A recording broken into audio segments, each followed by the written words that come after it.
What are the options for on inclusion for What we are basically various looking at governments? is that in any case, we know that this is going to be a new government. Another point of interest this time, though, just one person almost from the two main people, the challenger Mr. Modi and Mr. Rahul Gandhi from the Congress, have been dominating the campaign. How about looking at who the other players would be, or the backroom boys, bad word, but generators and pushers of policy, who are other important people in respective teams. So again, starting from the most common assumption that we make today, that Mr. Modi forms the next government and heads it, who are going to be the key people who are going to advise him and be the people who will push forth policy and drive it? Yeah, and for this, Seema, I think what one should be put in a caveat that It's going all to be like the names jobs going to be Mr. Modi, and Mr. Modi. Yeah, not only that, and also whatever we say will strictly not be held against us for having And gone woefully wrong. I think the complication with second guessing Mr. Modi's team is also that Mr. Modi, in a sense, is an outsider to the Delhi, to the national politics, to Delhi politics. Is he now? I mean, this will be the first time that you have somebody who's not been in national politics. I mean, there was Mr. Deve Gowda, I know, but Mr. Deve Gowda was more of an accidental prime minister. This Mr. Modi is chosen, and he has not been part of national politics, and he does not know the ways of Delhi in more ways than one. So it will be difficult to second guess the team, and if Gujarat is any indication, he bypassed the structures of the organization that he belonged to, and he almost set up a parallel setup.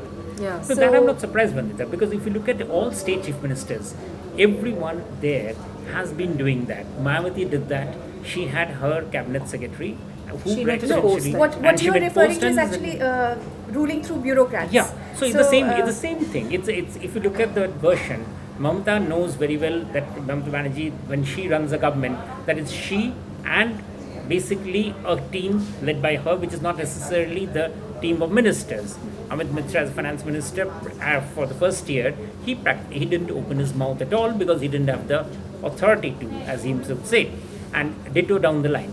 It's the same way in Tamil Nadu. So I don't think Modi's style is particularly quite different from what the state chief ministers are doing. It's very presidential. But would he at the rely states. on just bureaucrats, or are they key political players? Yeah, that's a point. So do point But out when you- two or yeah. three players who you think would be important. Yeah, there are two questions here. One is the political team, and then there is The the team of bureaucracy. bureaucrats, Yeah. So That's right. what the point you're making goes with the other chief ministers, because they have mostly relied on bureaucracy rather than on members of their own party, which That's has right. its problems. But that is the way And its most of efficiency, India seems yeah. to be going. I mean, I would like to see any state chief minister today who really relies on his team as a team, the council of ministers, to deliver the goods. It's a combination mishmash potpourri of where essentially the council of ministers actually plays not even the second, the third, or the fourth fiddle.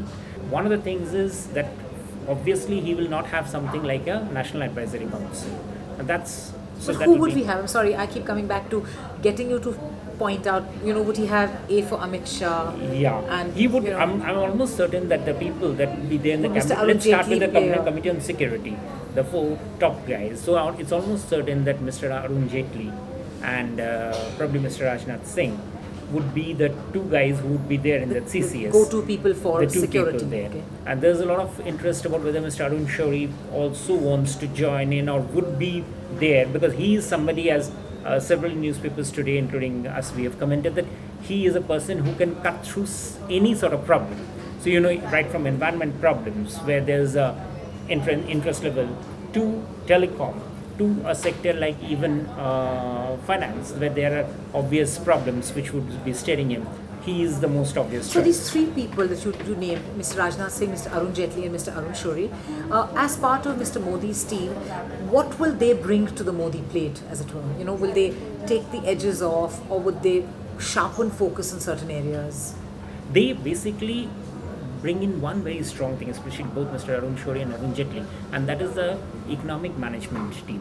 That is something on which Modi is also basing himself a lot.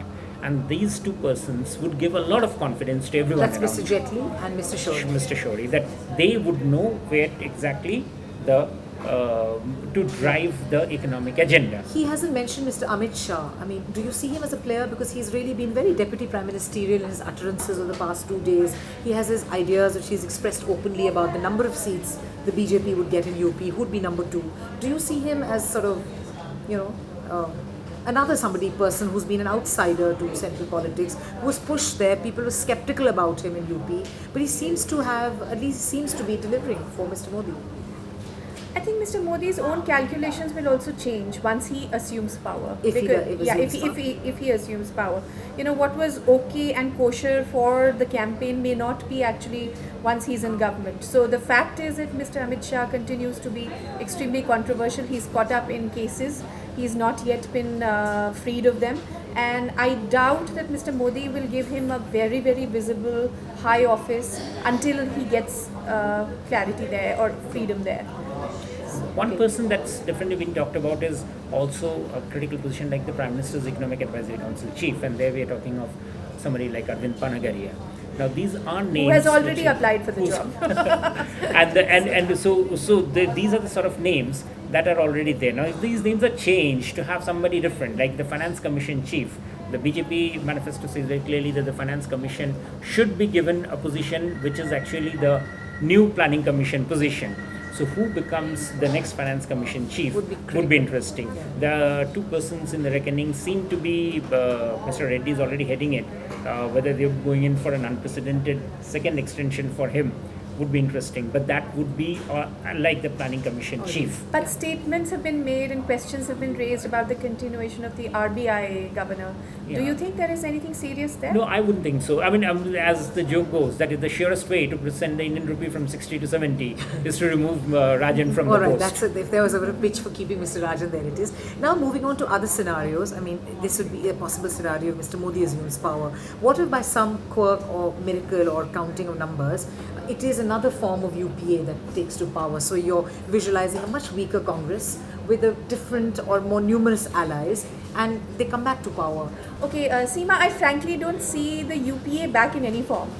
So to my mind, the possibilities are that either it is a government led by Mr. Modi, either with an outright majority or with in a situation where he needs to seek support from allies, or it is, if not that, then I think it would be some kind of a third front formation.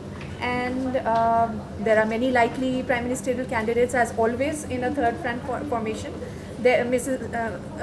Jayalalitha has already made her candidacy known, and so has Mamata. So has Mamata Banerjee. So there are these two, and there is Nitish Kumar, though actually Nitish Kumar is now seen on a downswing. I think he's going to be struggling to hold on to his chief ministership in Bihar. So, but a UPA return in any form, I don't think so. And I think, frankly, it is good for them because 10 years is a long time to be in government. And I think we shouldn't be very surprised that the UPA is out.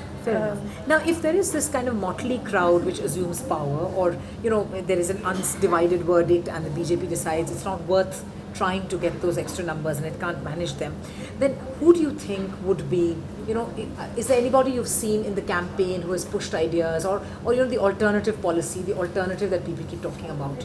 Any players you can see who, not much light has been shed on so far? That is, Seema, a very major point, that other than this particular agenda which has been pushed, and the Congress actually could have had an agenda, and they could have pushed an agenda. So on the defensive that we never saw any you didn't see anybody from the Congress trying to defend its manifesto strongly, saying that, look, this is something, unlike what the BJP is saying, which are basically promises, this is something we have done and we stand by them. In fact, 2 days now, it's 2 days to the verdict, and they have put out a video online thanking Dr. Manmohan Singh, which is quite extraordinary, and claiming the government's achievements as their own. Long sign off. This is an afterthought, clearly. So if it changes, then they'll have to actually rapidly withdraw it from circulation.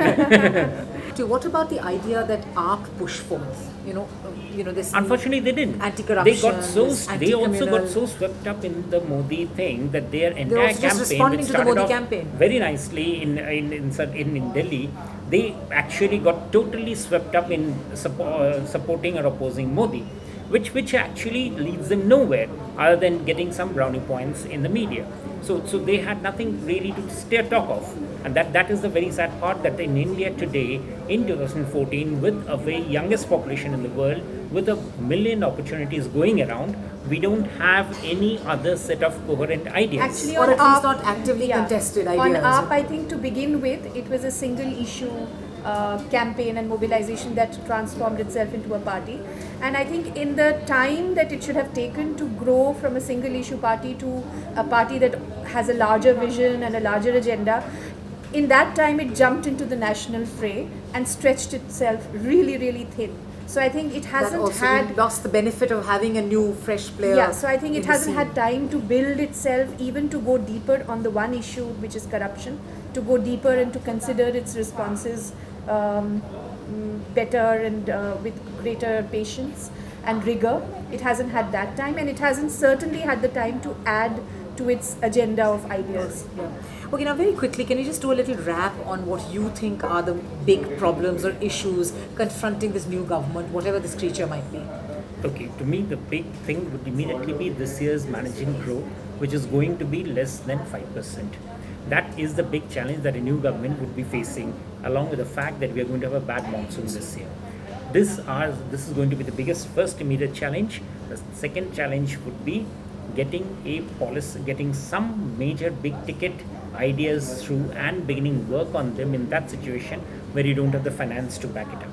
And the third would be that on breaking up the problems that are already there in critical sectors like coal or in telecom, which are very, very major infrastructural problems, and saying that we don't go after criminals or we don't go after this guy or that guy, we change the rules of the game, would be a dangerous situation and something on which there would have to be a lot of give and take.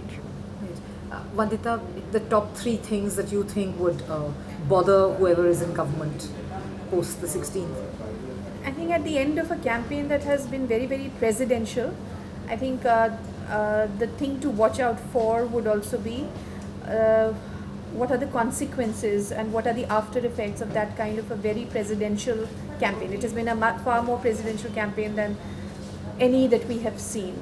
The second big challenge will be that this was the first election, national election, after the Anna movement, which did bring out the middle class and larger numbers onto the streets. So there was a kind of a street people's activism that became okay and visible and fashionable after it, and ultimately also led to the AAP joining the electoral fray. So, but in the large sense, I think the challenge that it leaves for the new government is how to actually address the people, how to talk to them, and how to keep them engaged with the government. So that's one challenge too many. Thank you so much, Shubhomoy, and thank you, Vandita, for joining us. And that's all for now. And until our next discussion, goodbye.